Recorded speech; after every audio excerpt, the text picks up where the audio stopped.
What's up, ladies and gentlemen of YouTube? This is Mr. Thomas, and I am super excited about this video right here for two main reasons. First off, this is my first E3 2017 video. Going to be making a bunch of more E3 videos for the entire week of E3 as we get more information from all the announcements and all the gaming news and stuff. So if you want to see those videos, make sure you're subscribed to this channel if you're already not.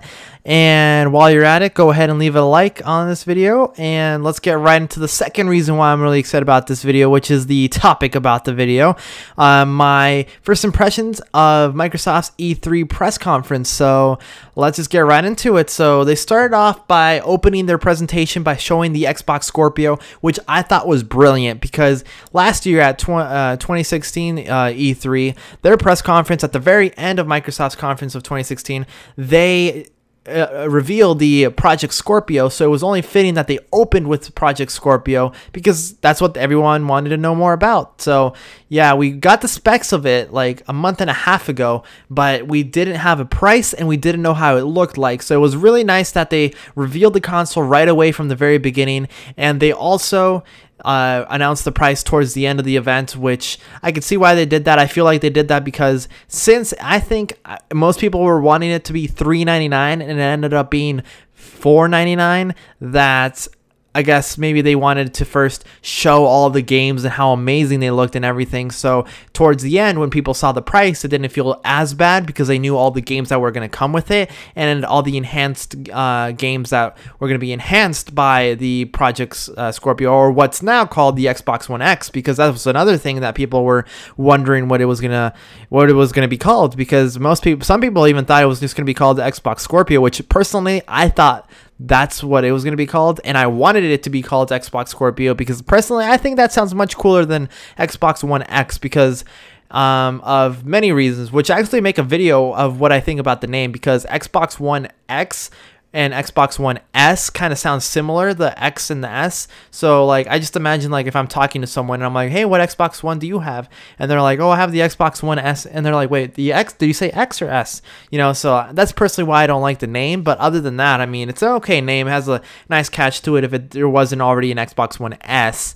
But anyways, yeah, so they revealed the console. It's the most powerful console ever made, and personally I thought Microsoft came in punching 1-2 left right, because like they knew what they needed to prove to the gamer. They needed to prove that they were for the player, and most importantly they needed to prove that they were for the gamer, and I think they nailed it. I think they showed off a diverse lineup of games, a lot of games that I personally want to play now and like I'm just dying to like play them and just on the new Xbox One X, because of most of the games that they announced at the bottom. If you watch the conference, it showed that it was going to be 4K, and some of them even said that they were going to be 4K HDR on the Xbox One X, and some of them that didn't say 4K HDR or just 4K, but it still said Xbox One X enhanced enhancements or something like that. I guess I'm assuming that it won't hit the full resolution of 4K because the developers decided to use the power for something else, because it was on some games it looked like it was like it should be 4K because it didn't look that graphically intensive. But I guess what they wanted to, maybe the developers, what they wanted to do is just focus on maybe hitting the 60 frames per second and just maxing out all the details and stuff, which is what I'm cool with, because that's personally what I would like every developer to do on the Xbox One X, is just do 1080p 60 frames per second with all the high details set to like max or whatever, or ultra or whatever on from, you know, PC talk or whatever. But anyways, yeah, so it's the most powerful console ever made, 40% more powerful than the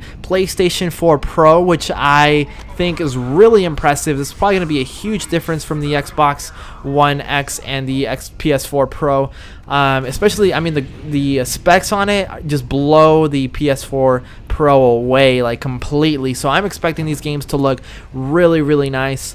Can't wait to get my hands on one as soon as November 7th is when the Xbox One X is coming out, and yeah, I mean, I'm gonna pick one up as soon as it comes out. But anyways, let's get into the games, and then I'll get into like kind of a bullet point, just summarizing what the Xbox One X announcements were. But I just want to really get into the games because it's something that I'm really interested because there's a lot of cool games that they announced. So first off, they announced Assassin's Creed Origins, which I am excited about. I am a complete fanatic and fan of the Egyptian era. So to see an Assassin's Creed game be like in the Egyptian era is just incredible, because I've actually thought about they should make it a game, Assassin's Creed game in Egypt. I was thinking that back like when they were making Black Flag. I was like, they really need to make one of these, and I'm so happy that they are. And I'm actually happy that they didn't make it back then, because now they'll be getting the Xbox Scorpio enhancement. So Assassin's Creed Origins is going to be in 4K.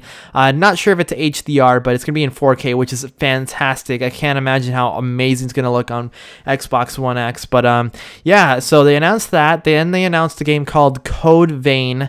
Not really familiar with the game, but it did look very interesting. So I'm not going to say too much about it because I don't know a whole lot about it. But here's a little description that I found on the internet about it. It says Code Vein is an action RPG dungeon crawler similar to Dark Souls. So I mean, Dark Souls is very popular, so that sounds intriguing.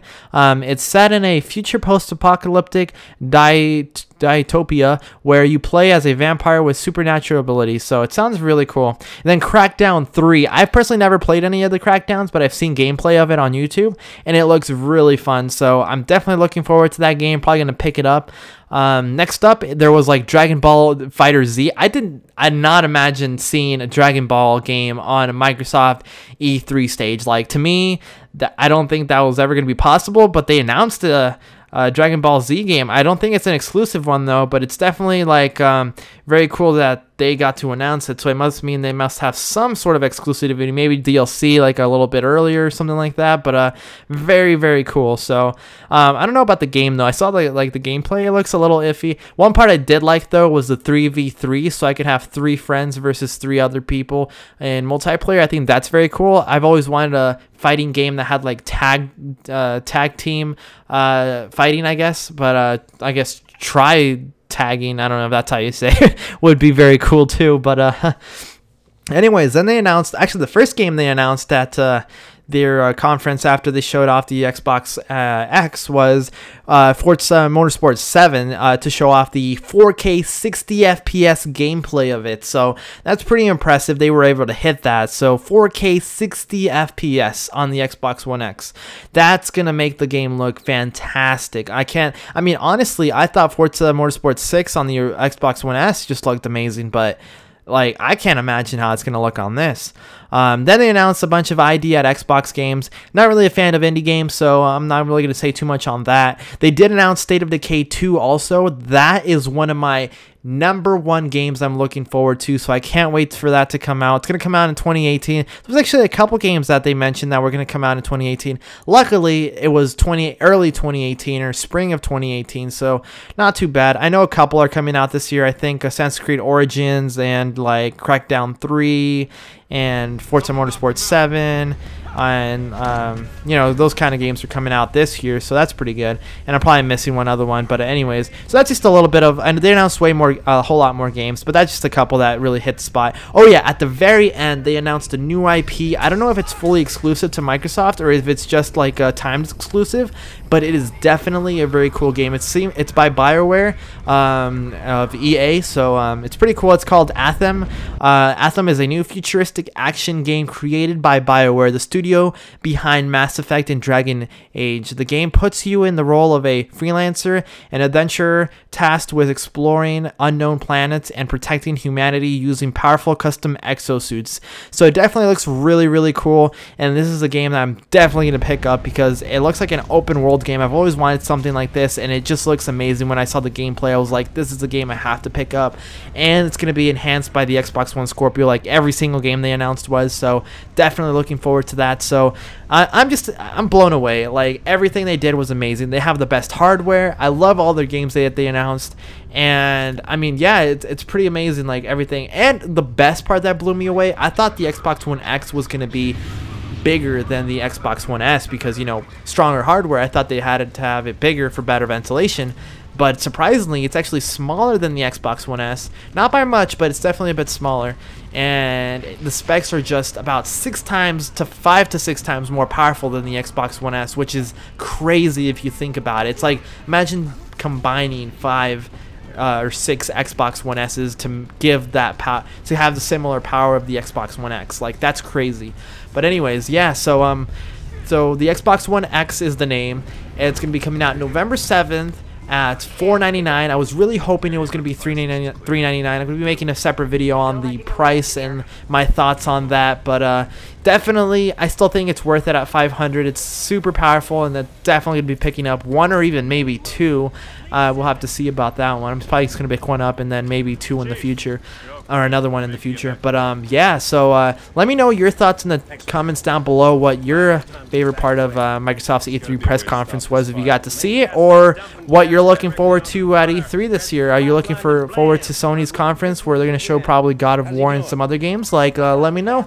But anyways, don't forget to subscribe for more E3 coverage. I'm going to be posting several videos a day, hopefully, of E3. And that's it, guys. Catch you later. Peace out.